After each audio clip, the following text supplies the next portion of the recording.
ಪಂಚಪ್ರಾಣ. ಈ ಸಂಗೀತ ಅನ್ನೋದು ಆ ಭಗವಂತನು ಸೃಷ್ಟಿಸಿರುವ ಅದ್ಭುತ. ಮನಸ್ಸಿಗೆ ನೆಮ್ಮದಿ ಇಲ್ಲ ಅಂತಂದ್ರೆ ಒಂದು ಸಂಗೀತವನ್ನ ಕೇಳಿದ್ರೆ ಏನೋ ಇಲ್ಲದ ಉಲ್ಲಾಸ, ಸಂತೋಷ ಅಂತ ಶಕ್ತಿ ಅಡಗಿದೆ ಈ ಸಂಗೀತದಲ್ಲಿ. ಆ ಒಂದು ಸಂಗೀತದ ಕಲೆಯನ್ನ ಆ ದೇವರು ನನಗೆ ಕರುಣಿಸಿದಾನಲ್ಲ, ನನ್ನ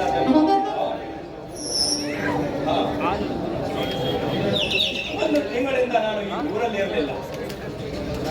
ತಿಂಗಳ ನಂತರ ನಾನು ಇಲ್ಲಿ ಬರ್ತಾ ಇದ್ದೇನೆ. ಅರ್ಪಿತಾಳಿಗೆ ಒಂದು ಕಾಲನ್ನ ಮಾಡಿದ್ದೇನೆ, ಇನ್ನುವರೆಗೂ ಬಂದಿಲ್ಲ. ನೆನೆದವರ ಮನದಲ್ಲಿ ಅನ್ನುವಂತೆ ಆ ನನ್ನ ಪ್ರೇಯಸಿ ಅರ್ಪಿತಾ ಪುಸ್ತಕಗಳಿಗೆ ಬರ್ತಾ ಇದ್ದಾಳೆ. Hello Ashwin. Hi Arpita, small gift for you.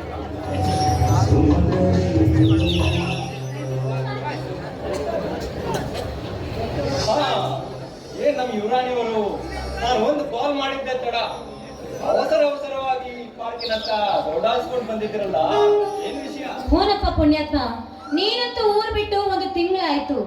ಆ ಸಂದರ್ಭದಲ್ಲಿ ಇಲ್ಲಿ ಏನಾಯ್ತು ಅಂತ ಅಂದ್ರೆ ಏನಾಯ್ತು ಅರ್ಪಿತಾ? ನಾನು ಈ ಊರಿನಲ್ಲಿ ಇಲ್ಲದೆ ಇರುವಂತಹ ಸಂದರ್ಭದಲ್ಲಿ ಈ ಊರಿನವರಿಂದ ಏನಾದ್ರೂ ನಿನಗೆ ತೊಂದರೆ ಆಯ್ತಾ? ಹಾಗಿದ್ರೆ ಹೇಳ್ಬಿಡು, ಅವನ್ ಯಾವನೇ ಆಗಿರ್ಲಿ ಅವನನ್ನ ಹುಟ್ಲಿಲ್ಲ ಅಂತ ಅನ್ಸ್ಬಿಡ್ತೀನಿ. ಇಷ್ಟೊಂದು ಧೈರ್ಯ ನಿನಗೆ ಎಲ್ಲಿಂದ ಬಂತು ಅಂತ ಕೇಳ್ತಿದ್ದೀನಿ. ಅಲ್ಲ, ಅಷ್ಟೊಂದು ಧೈರ್ಯ ನಿನಗಿದೆಯಾ? ನೀನು ಹೇಳಿದ ಹಾಗೆ ಅವ್ರಿಗೆ ಹೋಗಿ ನೀ ರೀತಿ ಮಾಡೋದು ಪಕ್ಕ ತಾನೆ? ಪಕ್ಕ ತಾನೆ ಅಂತ ಕೇಳ್ತೀಯಾ? ಇವನನ್ನ ಏನಂತ ತಿಳ್ಕೊಂಡಿದ್ಯಾ?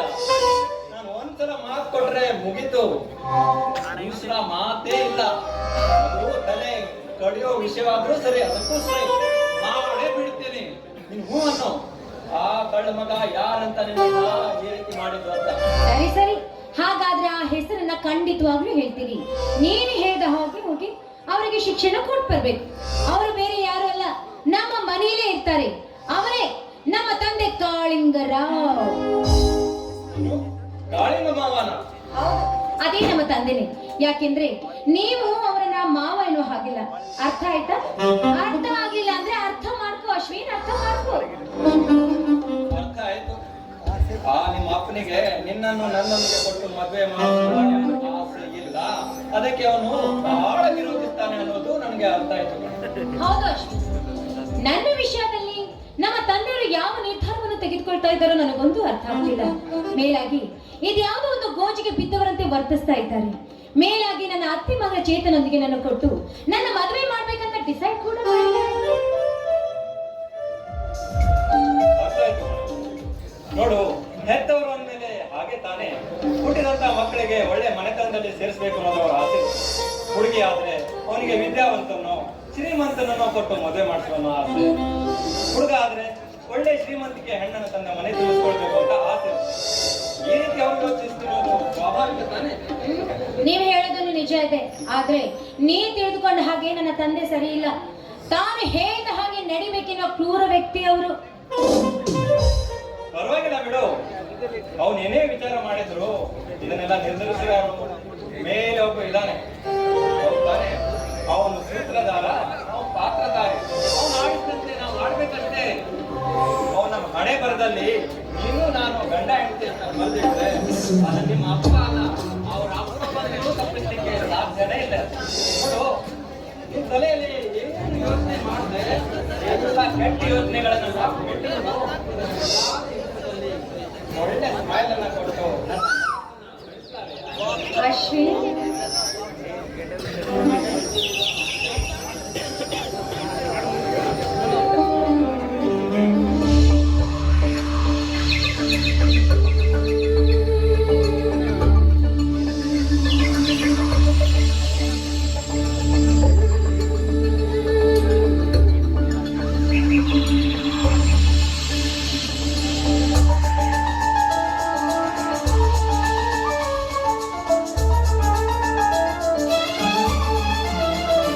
ಜಿಲು ಜಿಲು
ಚಂದ್ರ ತಂಗಿ ಆ ಮಿಂಚು ಕೊಚ್ಚಿ ನಿಲ್ಲದು ಬರಿ ಮಿಂಚಿ ಹೋಗುತ್ತಿರುವುದು ನಿನ್ನ ಕಾಂತಿ ಕಂಡು ರಸು ನಾಚಿಕೊಂಡು ಬರೆದು ಗಿಲರೆಯುವುದು ಜಿಲು ಜಿಲು ಜೇನಾಗಲಿ ನಿಲುಲು ತುಟಿಗೆ ಬರಿ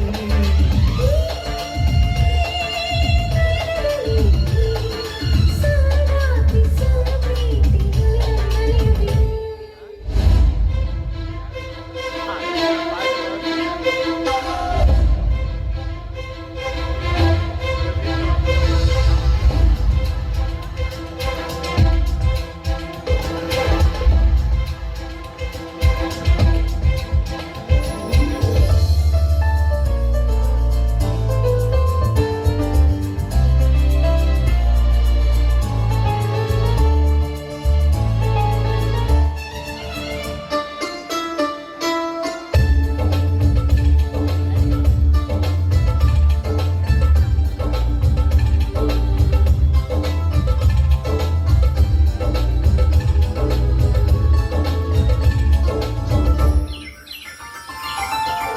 ನೀನಕ್ಕ ಮೋಗಿ ಆ ಚುಕ್ಕಿ ಹೋಗಿ ಬಾನಿಂದಲೇ ಜಾರಿಗೆ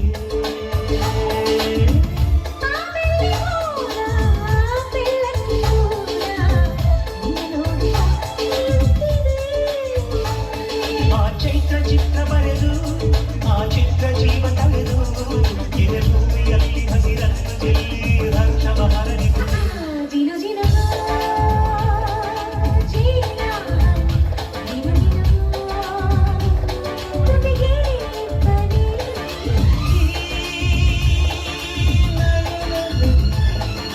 ಸಂಗಾತಿ ಸಂಪ್ರೀತಿ ಕರೆದು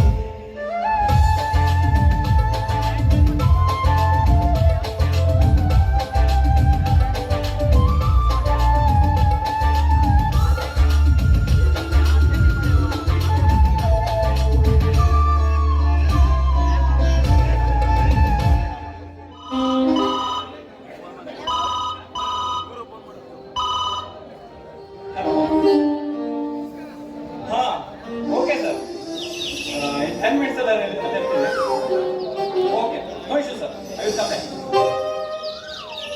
ಹಾ ಆಫೀಸ್ ಅಂತ ಅರ್ಜೆಂಟಾಗಿ ಕಾಲ್ ಬರ್ತಾ ಇದೆ ಬಂದೆ ಬಿಟ್ಟ ಅಲ್ಲೋ ಸಿಕ್ಕಿರೋದು ಒಂದು ತಿಂಗಳಾದ್ಮೇಲೆ ಮತ್ತೆ ಅರ್ಜೆಂಟ್ ಕೆಲಸ ಮತ್ತೆ ಬರ್ತೀರಲ್ಲ ವಾಯು